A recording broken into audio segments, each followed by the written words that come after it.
ഉദ്ദേശത്തോടെ വന്നതാ ഞങ്ങള്. അതിനെ വളച്ചൊടിച്ച് അച്ഛനെ കൊല്ലം വന്നതാണെന്ന് പറഞ്ഞ് രാജുവിനെ ലോക്കപ്പിലാക്കാൻ നിനക്ക് എങ്ങനെ തോന്നി? ഇങ്ങനൊരു തല തിരിഞ്ഞവനെ അച്ഛ നിങ്ങൾ എല്ലാവരും കൂടി എന്റെ തലയിൽ കെട്ടിവെക്കാൻ നോക്കിയത്.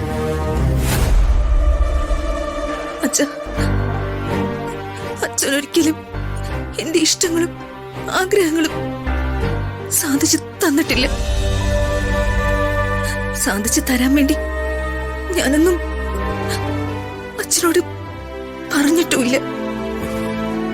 ശരിയാ, പക്ഷെ ഇത് എന്റെ ജീവിതമായിരുന്നില്ല അച്ഛ.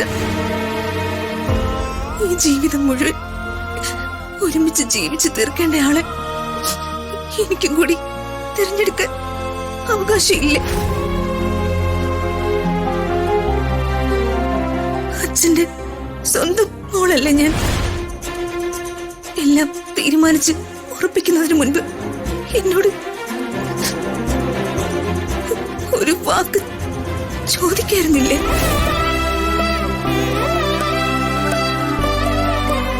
എല്ലാം പോട്ടെ, കഴിഞ്ഞ കാര്യങ്ങളാ.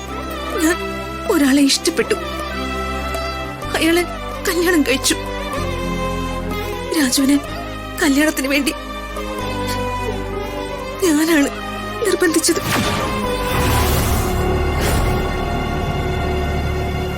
അതിനാണോ എല്ലാവരും ചേർന്ന് രാജുവിനോട് ഇത്രയും വലിയ ക്രൂരത കാണിക്കുന്നത്?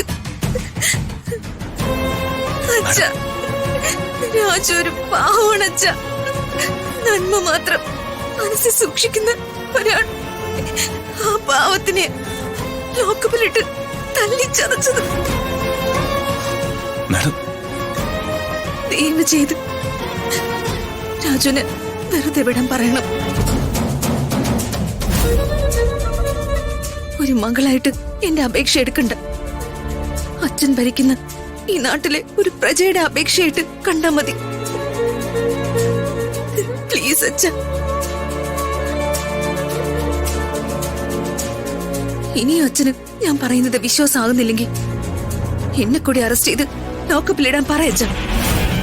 ദീപകേ, ഞാൻ മനസ്സിൽ നിന്ന് അറുത്ത് കളഞ്ഞ ആളുകളുടെ പിന്നാലെ പോയിട്ട കാര്യം എനിക്കില്ല. അതുകൊണ്ട് ഈ കംപ്ലൈന്റ് തിരിച്ചു വാങ്ങിയിട്ട് പരാതിയില്ല എന്നെഴുതി സൈൻ ചെയ്ത് കൊടുത്തേക്ക്. അല്ല മാമ,